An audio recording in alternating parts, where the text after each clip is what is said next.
Good morning. सुबह के बज रहे हैं 8:30 और मैं हो गई हूँ रेडी। कहाँ जा रही हूँ? नीवू पीछे देख लीजिए, नीवू रेडी नहीं हो रहा है। इसको पहना दिया कुर्ता, उसमें किया इसने रोना धोना, तो अभी अंगद ने कहा अच्छा रुक जाओ 10 मिनट बाद इसको कुछ पहनाते हैं। कुर्ता तो मतलब खोल ही दिया हमने, कुर्ता वो नहीं पहन रहा है, गर्मी भी है ना अभी तो सुबह सुबह, तो सोच रही हूँ टी शर्ट पहना दूं। बाय द वे कहाँ जा रही है ये तो मैंने आपको बताया नहीं, शायद आपने पढ़ लिया होगा टाइटल में। तो मैं जा रही हूँ अपने मायके, एक्चुअल वाले लिटरल वाले मायके जा रही हूँ, मतलब भैया के पास जा रही हूँ, पर घर नहीं जा रही उनके। तो मेरे भाई ने एक लैंड लिया हुआ है, उसमें बंगलो कंस्ट्रक्शन वो करने वाला है, तो आज भूमि पूजन है एक्चुअली। तो सुबह का मुहूर्त निकल गया है, तो 9 से 10:30 तो पूजा खत्म भी हो जाएगी।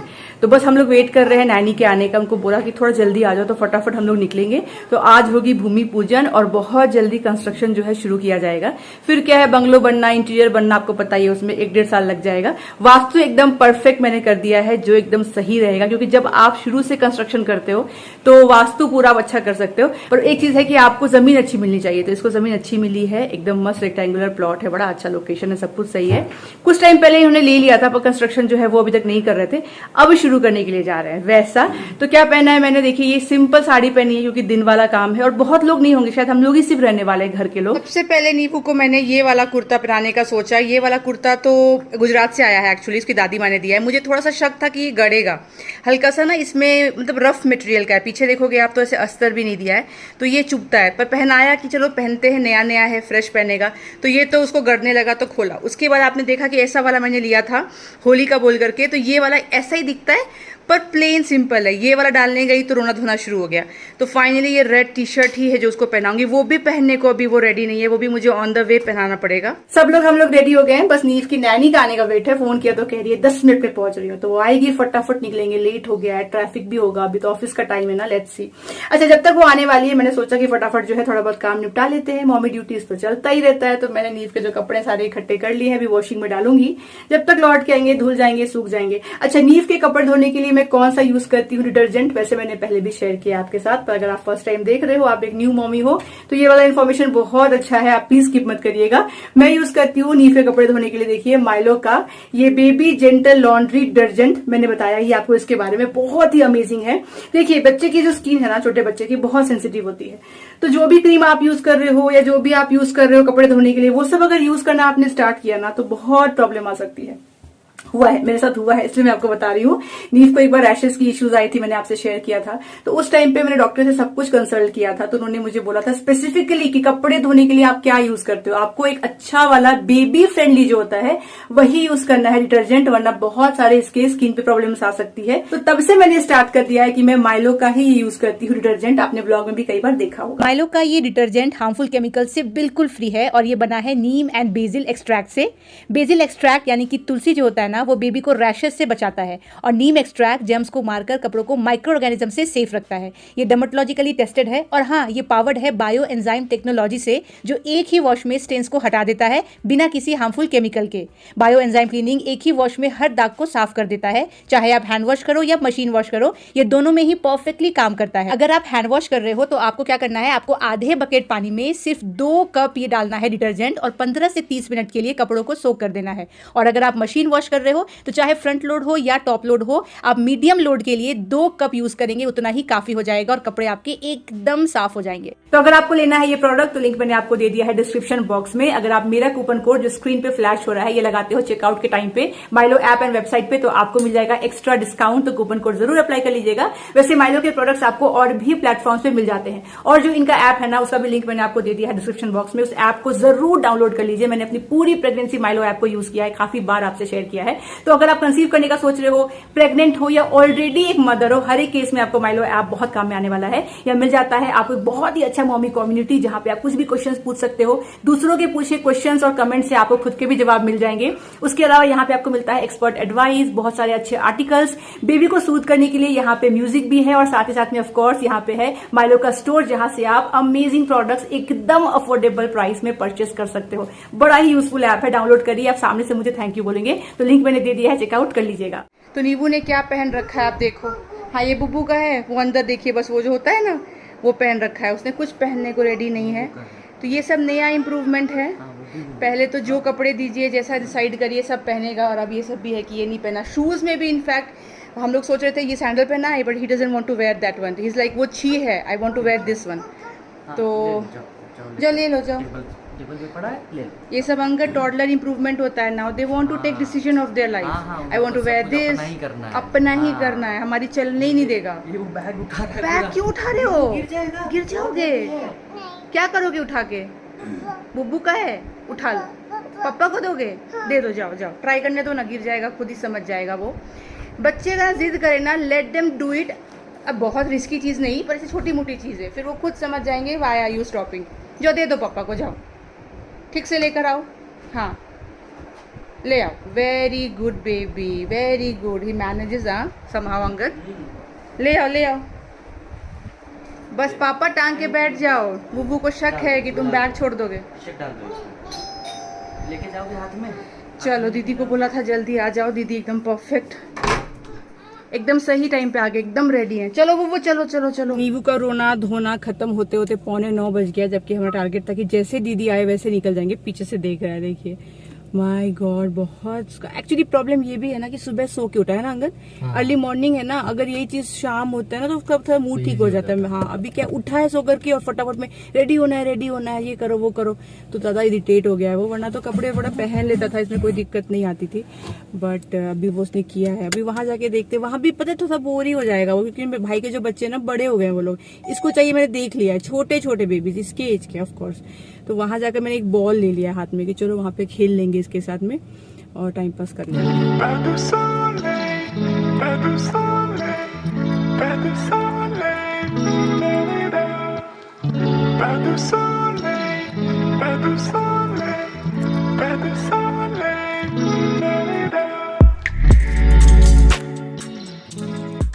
पहुंच गए, देखिए हम लोग भैया के वो लेआउट में जहाँ पे उनका जमीन है और जहाँ पे घर बनेगा। देखिए ऑलरेडी विलास वगैरह कुछ कुछ बने हुए हैं, तो बेसिकली गेटेड कम्युनिटी है यहाँ पे। आई गेस हाँ, भैया की गाड़ी खड़ी है अंगद आगे।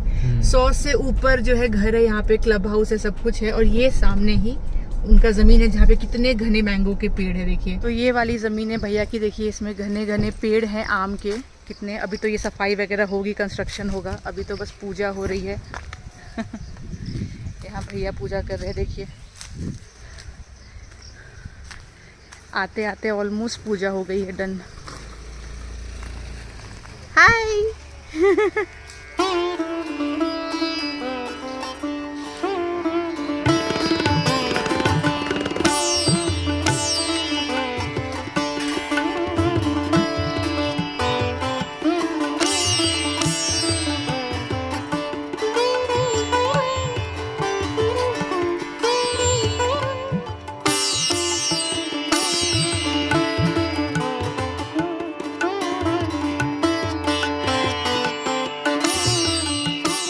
वाले पेड़ में आम भी है एक्चुअली, मैंने अभी जस्ट देखा। ये देखिए आम है। तो भैया के ज़मीन पे ना 3 आम के पेड़ आ रहे हैं। एक ये वाला पेड़ आ रहा है, एक ये वाला पेड़ आ रहा है, एक वो वाला आ रहा है, और कुछ वो वाले भी सारे आ रहे हैं। ये पूरा, हाँ ये भी करेक्ट। आम तोड़ रहे हैं, बहुत सारे पेड़ घने घने, पर कंस्ट्रक्शन में कितना रख पाएंगे वो देखना पड़ेगा। वो रहा नींबू, इतना बिग बिग है। नींबू खुद से तोड़ रहा है, देखिए। ले लो, खींच लो, खींच लो। नहीं खिंचाया, जोर से खींचो, जोर से खींचो, जोर से, और जोर से, जोर से, जोर से। नहीं हुआ, जा फिर ट्राई करो, ट्राई करो। जोर से खींचना होता है, जोर से दम लगा के हाइशा करो, दम लगा के हाइशा। इससे हो ही नहीं पा रहा है। पापा तोड़ दो, पापा तोड़ दो। नींबू को मिल गया। हाँ, इसमें से निकलता है ना वो जो मिल्क, उसका वो ठीक नहीं होता है। नहीं निकलता है। ये तो बहुत बिग आपा है। नहीं है। मैं नहीं मानता ये बड़ा आम है। और बड़ा चाहिए, और बड़ा तो नहीं है, नीचे सब। ऊपर ऊपर है, बहुत ऊपर है। हाँ, ऊपर ऊपर में है। बहुत आम है, बहुत आम है यार, बहुत आम है। इसी पेड़ सबसे भैया तोड़ के आम लाए थे पिछली बार जब घर आए थे ना, और मैंने वो खाया भी है, मस्त था, मीठा मीठा। जब पका ना उसके बाद। अंगद को देखिए कुर्सी पे नींबू को लेके, अरे बाबा रे बाबा, वो एक उसको दिख गया है, उसको वही वाला आम चाहिए। अब नहीं, क्या अब तो टूट गया।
टच करेंगे, क्लोज, इसको टच करेंगे, देखो क्लोज हो गया नींबू। ये सब टच मी नॉट है।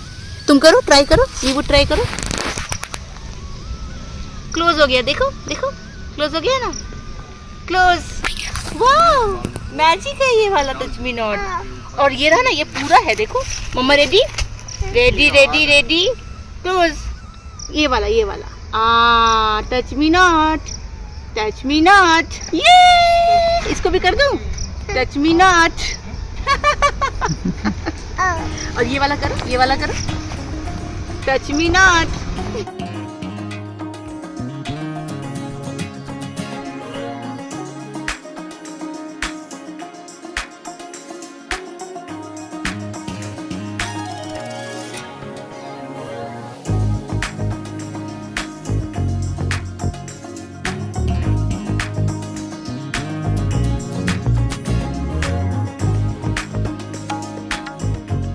ये वाला घर मुझे बड़ा अच्छा लगा, थोड़ा सा यूरोपियन टच दिया है ना। वही अभी यहाँ जितने भी बन गए ना विलाज, अभी वही हम लोग घूम रहे थे और भैया को मैं अलग अलग बता रही थी। तो वास्तु वाला पार्ट तो डन है, आर्किटेक्चर वाला भी जो बेसिक जो होता है ना कि कैसा बनेगा वो भी हो गया है। बट अब इंटरनली और फसाड वगैरह का लुक के जो है वो भी देखना है। बाकी है बड़ा अच्छा। देखिए अब तो हो गए पूजा, भैया लोग निकल भी गए, बस हम लोग ही निकल रहे हैं। नींबू जाना नहीं चाह रहा था, उसको और चाहिए था आपा आपा आपा। पर अंगद का ऑफिस है ना अंकल, तुमने हाफ डे लिया है ना, सेकंड हाफ से ज्वाइन करना है ना। भैया को भी सेकंड हाफ से ज्वाइन करना है। नहीं अभी देखो 10:30 हुआ है। हाँ तो 1 घंटे में पहुंच जाएंगे तो मैं तभी चालू कर दूंगा। अच्छा, नींबू को मिल गया ना, आपत्ति पति गाना लगा। दीदी क्या दी नींबू को? दीदी आपा दी। वाह, बहुत आपा लिया है, नींबू फ्रूट्स लिया है, फ्लावर लिया है। चलिए अब यहाँ तो आते रहना है, कंस्ट्रक्शन फेज में तो मैं पूरा इन्वॉल्व रहूंगी, बार बार आके देखूंगी क्या हो रहा है नहीं हो रहा है। आर्किटेक्ट से भी अभी हम लोग मिल लिए। बाकी ये वाला ज़मीन पे कुछ महीनों में आप घर देखोगे, मेरा मायका बन जाएगा। अभी तो पूरा खाली है। The next day. सबको बोलते थी वो गुड मॉर्निंग, बोलो good morning, good morning. Smile दे रहा है, अपने आप को देखता है। पहले छोटा था और छोटा, मतलब तब कितना अच्छे से रिएक्ट। और छोटा, कैसा छोटा? और छोटा। तो सबसे पहले क्या बनाऊंगी? पोहा। पोहा नींबू को अच्छा लगता है पोहा? कैसे खाता है पोहा नींबू? चाय भी अच्छा लगता है। चाय में क्या डालते हैं? और आईची क्या करता है चाय में? नाना। यहाँ से मम्मा का टिक्की निकला हुआ है। हाँ, पच्ची पच्ची हो जाता है। पत्ती पत्ती भी पड़ता है भाई चाय में। ऑलमोस्ट आधा रेसिपी नींबू को आ गया है। चाय में पत्ती पड़ता है, आईची पड़ता है, और क्या पड़ता है? गुट्टू। चाय में गुट्टू पड़ता है, और एक और चीज पड़ता है ना। क्या? चीनी।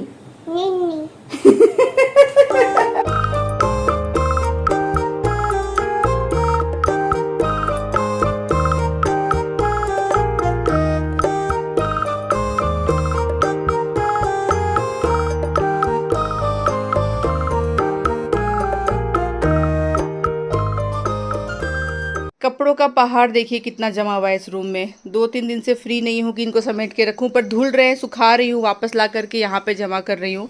अभी कितने हैं देखते जाओ आप। नीचे नींबू का है।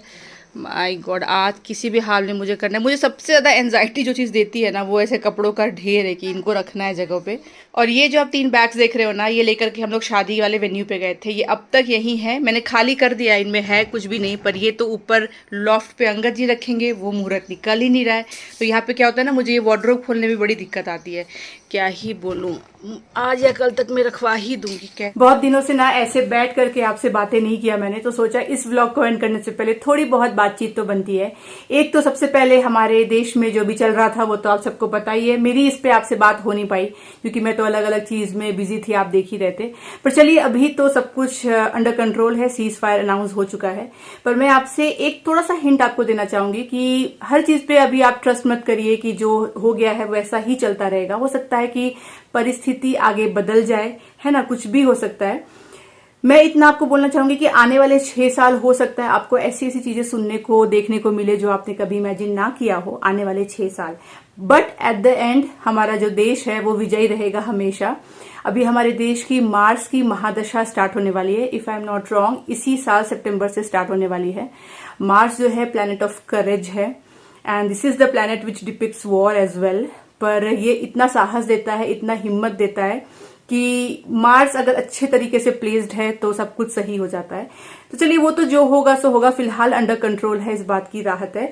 पर एक चीज हमेशा याद रखिएगा, इन आने वाले 6 साल के लिए मैं ये चीज बोल रही हूँ कि इंडिविजुअली आपको क्या करना है ना, आपको हमेशा अपने लाइफ में अब से लेकर के आने वाले 6 साल के लिए थोड़ा सा इमरजेंसी फंड इकट्ठा करके रखना है। देखिए इमरजेंसी फंड वैसे भी हम सबको रखना ही चाहिए, क्योंकि इसका नाम ही है इमरजेंसी फंड, है ना। कब किसको क्या इमरजेंसी पड़ जाए किसी को नहीं पता। तो क्या आपके पास इमरजेंसी फंड है? अब आप बोलोगे शोना कितना होना चाहिए? तो देखिए वैसे मोटा मोटी अगर बताया जाए तो आप की जो फैमिली है मिल करके एक साल में जितना भी कमाती है, या कोई एक ही बंदा कमाता है तो वो एक साल में जितना भी पैसे कमाता है एटलीस्ट उसका हाफ अमाउंट आपके पास बिल्कुल सेव होना चाहिए। और वो सेव ऐसा होना चाहिए कि एकदम लिक्विड मनी हो, जब आप चाहो तो उसको यूज कर सकते हो। तो ये थंब रूल ये बोलता है। अदरवाइज तो ऑफकोर्स जितना ज्यादा पैसे इकट्ठा करके आप रख सकते हो सेफ्टी के लिए, इमरजेंसी के लिए जरूरी है। क्यों? कुछ बुरा होने वाला है, कुछ होना ही है, जरूरी नहीं है ऐसा हो, of course hope for the best, पर हो सकता है एस्ट्रोलॉजिकली अगर मैं मानूं इस चीज को। वैसे भी मैंने आपसे पहले शेयर किया था जब मैंने आपसे बात करी थी सैटर्न का पाइसिस में जाने के बारे में, कि ये आपके पर्सनल लाइफ के लिए जो करेगा इम्पैक्ट करेगा ही, वर्ल्ड लेवल पे भी इसका इम्पैक्ट पड़ने वाला है। बहुत अच्छा समय नहीं है। आप याद करिए मैंने आपको बोला था इसके बारे में, वो सब आप देखना आपने शुरू कर दिया है। तो ठीक है, जो होगा होगा, होना है। आपको हिम्मत बनाए रखनी है, अपना देश का साथ देना है, ट्रस्ट रखना है। समय अच्छा धीरे धीरे आ जाएगा, सब अच्छा ही होगा। पर पर्सनली हम क्या कर सकते हैं, इमरजेंसी फंड रख सकते हैं फैमिली की सेफ्टी के लिए, वो आपको ध्यान रखना है। बाकी आप लोग समझदार हो ही हो। चलिए अब कुछ क्वेश्चंस के बारे में बात करते हैं जो मुझे इस वेडिंग सीरीज में आया, जिसके बारे में मुझे लगा चलिए जवाब देना चाहिए। हो सकता है पूछा 3-4 लोगों ने हो, पर सोच इस बारे में 300-400 लोग रहे। तो मोटा मोटी क्वेश्चन ये था कि इतने सारे लोग अगर बैंगलोर में रहते हैं आपके, तो कभी व्लॉग्स में दिखते क्यों नहीं? देखिए बिल्कुल सही सवाल है, दिमाग में आपके आना ही चाहिए। मेरी ना लाइफ ही ऐसी रही है ना, 2 बार मैंने इस चीज को नोटिस कर लिया कि जब मुझे लोगों की जरूरत होती है ना, तब लोग छू मंतर हो जाते हैं। और कोई जानबूझ करके बेचारे छू मंतर नहीं होते, उनकी भी ऐसी हो जाती है परिस्थिति कि वो छू मंतर हो जाते हैं। पहली बार मैंने ये अपनी मम्मी वाले केस में देख लिया था। उस 3-3.5 साल जब मुझे बहुत जरूरत थी लोगों की, तो कुछ ना कुछ ऐसी बन गई थी परिस्थिति कि कोई आसपास मेरे नहीं था, और मैंने वो पूरा समय जो है वो अकेले निकाला। शायद भगवान भी ये चाहता है कि जब कुछ मेरे ऊपर में मुसीबत आई है तो एज अ वॉरियर मैं अकेले उस चीज का सामना करूं, ना कि किसी की मदद लेकर के, किसी कंधे पे सर रख करके, किसी को अपना दुखड़ा सुना करके। ये चीज शायद मेरे साथ ऐसा रहेगा ही रहेगा कि एकदम फ्रंट फुट पे मुझे खेलना रहता है अकेले बिल्कुल, और मुझे अकेले ही सब कुछ करना है, कोई नहीं आएगा मदद करने के लिए। और जब फिर से लाइफ अच्छी हो जाती है, सब कुछ नॉर्मल हो जाता है, फिर से सारे लोग आ जाते हैं। ये होता रहता है। तो मम्मी के बाद में भी ऐसा हुआ था। फिर जैसे शादी हो गई अंगद से, ऑलरेडी सब कुछ सही हो गया, फिर से सारे लोग जो है वो लाइफ में आ गए थे। मतलब मम्मी के टाइम पे ऐसा हो गया था कि बैंगलोर में कोई रहता ही नहीं था, तो मैं अकेली पड़ गई थी। उससे पहले मैं दिल्ली में थी। फिर जब शादी हो गई अंगद से, उसके बाद में धीरे धीरे करके बहुत लोग माइग्रेट करके बैंगलोर आ गए। जॉब लग गई, दीदी की जॉब लग गई थी, मामा का बेटा का जॉब लग गया था, मौसी के बेटे का जॉब लग गया था, तो सब लोग बैंगलोर आ गए थे। जो डॉक्टर बहन है वो यहाँ पे मणिपाल में MD करने के लिए आ गई थी मुंबई से, तो वो भी आ गई थी। तो बहुत लोग आ गए थे। उसके पहले कोई यहाँ था ही नहीं, तो मैं भैया के घर पे थी, तो अकेले ही सब कुछ चल रहा था। तो एक तो उस टाइम पे हुआ। अभी इस टाइम पे भी मैंने देख लिया, कोविड के टाइम्स पे क्या हो गया, सबका IT में तो वर्क फ्रॉम होम हो गया, तो सभी लोग जो है यहाँ से कहीं ना कहीं चले गए थे वर्क फ्रॉम होम करने। तो मामा की तो तबियत खराब हो गई थी, तो दोनों बेटियां उधर चली गई थी, मैंने आपसे शेयर किया, तो वो लोग यहाँ पे नहीं थे। उसके बाद जो मौसी का बेटा था वो बिल्कुल नोमैड वाली लाइफ उसकी हो गई थी। कभी सुनो गोवा में बैठ के काम कर रहा है, कभी सुनो कि अपने घर चला गया है, मम्मी पापा के पास वहां काम कर रहा है, तो वो यहाँ पे नहीं था। जो डॉक्टर बहन थी वो तो ऑफकोर्स यहाँ से शादी के बाद चली गई थी, वो तो यहाँ पे रहती ही नहीं है। उसके बाद में मौसी मौसा जी भी आते नहीं थे, क्योंकि यहाँ पे भाई था नहीं, तो क्या करे। अब देखिए सब लोग फिर से कैसे वापस से जुड़ गए। मामा की तबीयत बेटर हो गई, दोनों बहनें यहाँ पे वापस आ गई। मौसी का बेटा जो है वापस उसने डिसाइड किया कि यहीं पे रहता हूँ जहाँ पे था। और मौसी मौसा भी परमानेंट अब बेटे के पास शिफ्ट कर गए। अभी जस्ट इस शादी के दौरान ही, मतलब शादी के टाइम पे ही वो लोग प्रॉपर यहाँ पे शिफ्ट हुए हैं। उन लोगों ने सोच रखा था कि जब जाएंगे बैंगलोर शादी के लिए तभी प्रॉपर शिफ्ट कर जाएंगे। मौसा जी की मम्मी की तबीयत कुछ साल से बहुत खराब थी, तो मौसी मौसा जी लोग उनके साथ रहते थे। कुछ टाइम पहले अनफॉर्चुनेटली उनकी देहांत हो गई, तो ये लोग भी अब प्रॉपर शिफ्ट कर गए। तो अब देखिए अभी सब लोग वापस बैंगलोर में आ गए, इसीलिए आप सब लोग को देख पा रहे हैं बैंगलोर में, और देखते रहेंगे आगे काफी बार। तो जब मुझे बहुत जरूरत थी, that was around my infertility वाला फेज, ट्रीटमेंट वाला फेज, फिर प्रेगनेंसी में जरूरत इन द सेंस कि लोग रहते तो अच्छा लगता है। ऐसा नहीं कि मुझे जरूरत थी, मतलब मैं तड़प रही थी, परेशान थी, पर कभी कभी मिल लेते, हंस बोल लेते, तो क्या ही दिक्कत था। पर कोई था ही नहीं प्रेगनेंसी वाले फेज में। उसके बाद 18 महीने का बच्चा हो गया, उस फेज में भी कोई था नहीं, तो इसलिए मिलना जुलना होता नहीं था। तो मैंने ये चीज देखी है कि जब भी कुछ मेरे लाइफ में सीरियस हो रहा होता है ना, तो मुझे अकेले ही उस चीज को उससे डील करना पड़ता है। तो ये पूरा phase infertility, pregnancy, delivery, postmortem, ये मुझे अकेले ही देखना था। इसमें ऐसे मुझे कोई लोग नहीं मिलेंगे जिसके साथ में मैं कंफर्टेबल फील करती हूँ और मैं हंस बोल लूँ। मिलने के लिए तो बहुत लोग मिल सकते हैं, अगर मैं चाहूँ तो दोस्त बना लूँ, है ना, कोई भी ग्रुप में घुस जाऊँ। मैं उनकी बात नहीं कर रही हूँ। आई एम नॉट कंफर्टेबल किसी के साथ में भी उठने बैठने हंसने बोलने के लिए। मैं बोल रही हूँ जिनसे मुझे कनेक्ट है दिल से, बचपन से साथ रही हूँ, वैसे लोग जो चाहिए होते हैं वो अचानक से डिस्टेंट हो जाते हैं। तो ये मेरे साथ में 2 बार हो चुका है। तो मैं समझ चुकी हूँ कि this is how my life is going to be, कि जब मुझे बहुत जरूरत होगी तब ये लोग जो है, रिलेटिव्स वगैरह जो है, ये कैसे तो अलग चले जाएंगे, फिर जब सब ठीक हो जाएगा सब आ जाएंगे। 2 बार हो गया तो क्या ही बोले। तो इसीलिए आप नहीं देख रहे थे, आप आगे देखते रहोगे, इतना ही और कुछ नहीं। उसके बाद एक क्वेश्चन मुझे आया था कि आपकी भाभी नहीं आई थी, भैया नहीं आए थे। सीटी बज रही है कुकर की। भैया तो आए थे, भैया को तो मैंने दिखाया, 2 रात वहीं पे हमारे साथ रहे थे। भाभी नहीं आई थी? नहीं आई थी। बैंगलोर में ही थी? हाँ बैंगलोर में ही थी। क्यों नहीं आई थी? अभी इस पे मैं क्या टिप्पणी करूं। अच्छा, उसके बाद एक मुझे आया था कमेंट कि आप कुछ ज्यादा एक्साइटेड नहीं हो गए वेडिंग में। देखिए, मैं मानती हूँ कि ये एकदम मेरी इमीडिएट बहन की शादी नहीं थी, मेरे मामा की बेटी की शादी थी। पर ना मेरा नेचर ही ऐसा है, जिनसे मुझे अटैचमेंट है ना, वो आपको दिख जाएगा, वो छुपा ही नहीं छुपेगा। इस फैमिली से पर्टिकुलर मुझे बहुत ज्यादा अटैचमेंट रहा है बचपन से। एक तो बड़ा रीजन ये है कि जो बड़ी वाली सिस्टर है, जिनकी शादी हुई, उसकी बड़ी सिस्टर जो है वो मेरे साथ 5-6 साल रही है हमारे घर पे पढ़ाई करने के लिए। इनिशियली वो हमारे यहाँ पे आई थी, तो मैंने बचपन में लिटरली उनके साथ में स्कूल जाना, 5-6 साल का समय बिताया। तब से कनेक्ट तो बहुत ज्यादा है। छोटी वाली बहन से तो वैसे भी है, समर वेकेशन में घर जाती थी मामा के, वहां खेलना कूदना। और मामी भी बहुत, आपने देखा ना कितनी फ्रेंडली मामी है, कितनी अच्छी है। तो उनके साथ में भी एकदम दोस्त की तरह बचपन से रहे हैं, लूडो खेलना, बातें करना, कहानियां सुनना, खाना वो अपने हाथ से हमें खिलाती थी। तो बहुत ज्यादा अटैचमेंट है। तो इसीलिए अभी यहाँ वाली वेडिंग है तो आपको मेरे अंदर वो एक्साइटमेंट तो दिखेगी, और अगर मुझे दिल से लगाव है तो मेरे चेहरे पे, मेरे हाव भाव पे वो आ जाएगा। फिर मैं ऐसा नहीं कर पाऊंगी कि I take a step back, वो मुझसे नहीं होगा। तो इसीलिए, और वो लोग भी मुझे बिल्कुल अपनी, मतलब वन ऑफ देम मानते हैं। उनको भी ऐसा नहीं लगता कि मेरी ये ननद की बेटी है मामी को, वो भी अपनी बेटियों में ही मुझे मानते हैं। इसीलिए आपको वो चीज वहां पे दिखेगी कि मुझे भी उतनी लिबर्टी है कि हाँ मैं भी वहां पे इक्वली पार्टिसिपेट कर पाऊं। तो यही वो रीजन है और कुछ भी नहीं। हाँ, तो यही मेजर मुझे लगा कि कुछ कमेंट्स आए थे तो मुझे लगा एड्रेस करना चाहिए। फिलहाल चलिए, इसी के साथ मैं आज का ये व्लॉग यहीं तक रखती हूँ और आशा करती हूँ आपको अच्छा लगा हो। मिलूंगी आपसे अगली बार, तब तक आप लोग अपना ख्याल रखिए और मेरे व्लॉग्स को देखते रहिए। Bye bye.